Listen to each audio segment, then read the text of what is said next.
Selamat siang dan salam sejahtera bagi kita semua. Jadi kami di sini dari kelompok Expert Nova. Pertama-tama izinkan kami memperkenalkan diri. Nama saya Aldi Pridolin Semalau. Nama saya Sylvester Ricardo Warugu. Saya Thomas Christopher Saragi. Saya Jo Andra Yohanes Putar. Baiklah, kami akan mempresentasikan final project kami yang berjudul Perancangan Sistem Pakar dalam Mendiagnosa Kerusakan pada Laptop Berbasis Web Menggunakan Metode Certinity Factor. Selanjutnya akan dijelaskan oleh Sylvester. Baik, di sini ada 5 rancangan user interface untuk sistem pakar diagnosa kerusakan laptop berikut. Ada 5 rancangan user interface utama yang diusulkan untuk aplikasi sistem pakar diagnosa kerusakan laptop berbasis certainty factor dan forward chaining. 1. Layar selamat datang, welcome screen. Tujuan memberikan kesan pertama yang ramah, menjelaskan fungsi sistem, dan mengarahkan pengguna ke langkah berikutnya. Elemen user interface, judul besar, diagnosa cerdas kerusakan laptop, gambar ilustrasi laptop atau teknisi, tombol utama, mulai diagnosa, tombol sekunder, tentang sistem, bantuan, footer, informasi versi, dan hak cipta. Desain prinsip, minimalis, fokus pada aksi utama, tidak membingungkan. 2. Layar pertanyaan gejala, simptom questionnaire. Tujuan mengumpulkan gejala dari pengguna melalui serangkaian pertanyaan, ya atau tidak, atau pilihan ganda. Elemen user interface, pertanyaan aktif, apakah laptop Anda tidak menyala sama sekali? Pilihan jawaban, ya, tidak, tidak tahu atau lewati. Indikator progres, langkah 3 dan dari 8. Tombol, kembali, lanjutkan. Ikon bantuan, tanda tanya. Untuk penjelasan istilah teknis, desain prinsip, 1 pertanyaan per layar, responsif, hindari beban kognitif. 3. Hasil diagnosis result. Tujuan menampilkan hasil analisis sistem pakar dengan tingkat kepastian CF dan rekomendasi. Elemen user enterprise, judul, hasil diagnosa, nama kerusakan utama, kerusakan pada adaptor daya, nilai certainty factor CF 082 dengan indikator warna hijau sama dengan tinggi. Penjelasan singkat, adaptor tidak mengalirkan daya ke laptop. Solusi, coba ganti adaptor asli, periksa kabel power. Tombol, lihat detail, cetak laporan, diagnosa ulang. Desain prinsip, jelas, informatif, tidak menakut-nakuti, sertakan konteks kepastian. Yang keempat, layar detail dan solusi, detail and repair guide. Tujuan memberikan panduan teknis lebih dalam untuk pengguna lanjutan atau teknisi. Elemen user enterprise, tab gejala terdeteksi, aturan yang digunakan, solusi langkah demi langkah, daftar gejala yang diinput pengguna, ringkasan aturan forward chaining yang aktif, gambar atau ilustrasi bagian laptop yang bermasalah, link atau video tutorial perbaikan opsional, peringatan, jika ragu serahkan ke teknisi profesional. Desain prinsip, terstruktur, edukatif, mendukung pengambilan keputusan. 5. Layar riwayat dan laporan, history and report. Tujuan memungkinkan pengguna melihat diagnosa sebelumnya atau mengunduh laporan. Elemen user interface, daftar riwayat, tanggal 15 Januari 2026, kerusakan baterai CF 0,75, tanggal 10 Januari 2026, kerusakan RAM CF 0,68. Ikon status, selesai atau perlu diverifikasi. Tombol, lihat laporan, ekspor PDF, hapus riwayat, filter berdasarkan tanggal atau jenis kerusakan. Desain prinsip organisasi data kronologis, akses cepat, privasi dihormati. Oke, selanjutnya saya akan menjelaskan use case diagram. Diagram ini menggambarkan interaksi antara dua aktor, ialah user dan admin. Dengan sistem pakar, diagnosa kerusakan laptop mencakup fitur-fitur utama yang dapat diakses oleh masing-masing peran. Aktor dalam diagram ialah user atau pengguna. pengguna akhir yang ingin mendiagnosa kerusakan laptop secara mandiri. Admin ialah administrator atau sistem. Pengelola sistem yang bertugas memelihara basis pengetahuan seperti aturan, gejala, dan kerusakan. Use case dan hubungan antara untuk user. Use case-nya yang pertama, memulai diagnosa. User memulai proses diagnosa kerusakan laptop, lalu dijawab pertanyaan gejalanya. User menjawab serangkaian pertanyaan berdasarkan gejala yang dialami laptop. Selanjutnya, melihat hasil diagnosa, menampilkan hasil analisis sistem pakar, misalnya kerusakan pada RAM. Selanjutnya, melihat solusi dan penjelasan, memberikan solusi teknis dan penjelasan sederhana tentang kerusakan. Dan selanjutnya, mengulangi diagnosa. User bisa melakukan diagnosa ulang tanpa harus keluar aplikasi. Melihat riwayat diagnosa, melihat daftar diagnosa sebelumnya, seperti berguna jika sistem menyimpan riwayat. Use case dan hubungan untuk admin. Use case-nya pertama, login, wajib dilakukan sebelum akses fitur admin. Yang kedua adalah logout, keluar dari sesi admin. Mengolah basis aturan, menambah, mengedit atau menghapus antara if, then, dan cf atau certainty factor. Mengelola daftar gejala, mengelola semua gejala yang digunakan dalam sistem, misalnya laptop tidak menyala. Mengelola jenis kerusakan, mengelola daftar kemungkinan kerusakan beserta solusi dan komponen yang terkait. Melihat statistik penggunaan, melihat data penggunaan sistem, jumlah diagnosa, gejala paling umum, dan lain-lainnya. Hubungan spesial dalam lingkaran.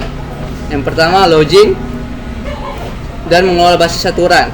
Artinya, setiap kali admin ingin mengelola basis aturan, ia harus melewati proses login terlebih dahulu. Ini menunjukkan bahwa login adalah langkah yang wajib dilakukan, yang harus dijalankan sebelum mengelola basis aturan. Logout dan login. Login adalah ekstensi opsional dari login. Dalam konteks ini menunjukkan bahwa setelah login, admin bisa logout, bukan bagian wajib tetapi opsional. Dalam diagram ini, arah panah dari logout ke login sebagai label masih bisa diterima secara informal, meski secara standar UML lebih tepatnya sebaliknya. Ini adalah catatan penting yang menegaskan bahwa semua aktivitas admin hanya bisa diakses setelah login berhasil. Ini memperkuat hubungan dan menjadi reminder bagi developer atau pengguna bahwa keamanan akses diperlukan. Tujuan diagram ini, yang pertama, menunjukkan apa yang dilakukan oleh setiap aktor dalam sistem. Yang kedua, menjelaskan hubungan ketergantungan antara fitur login wajib, login opsional. Yang ketiga, memberikan panduan awal untuk pengembangan sistem dan pembagian hak akses. 2. Activity diagram user. Diagram ini menggambarkan alur aktivitas penggunaan atau user saat menggunakan aplikasi sistem pakar untuk mendiagnosis kerusakan laptop, mulai dari membuka aplikasi hingga melihat hasil dan memutuskan apakah ingin mengulang diagnosa. Berikut simbol yang akan saya jelaskan dan artinya. Bulat hitam yang mengartikan start awal aktivitas. 2. Lingkungan kosong N atau akhir aktivitas. 3.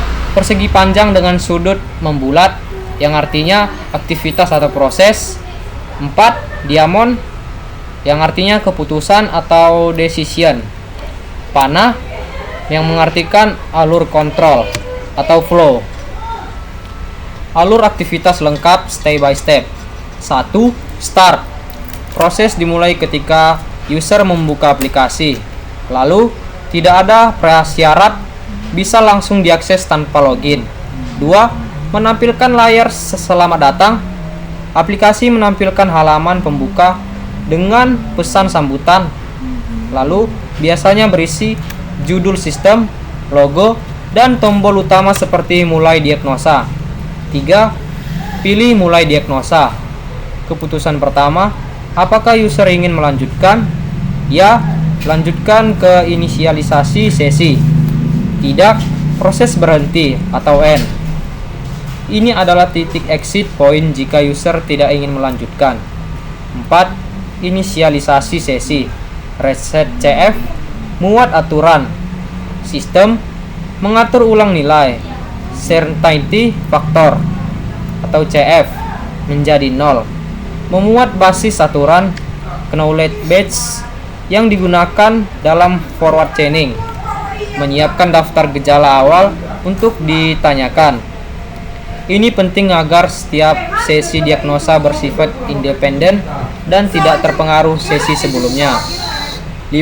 Ambil gejala berikutnya. Forward chaining.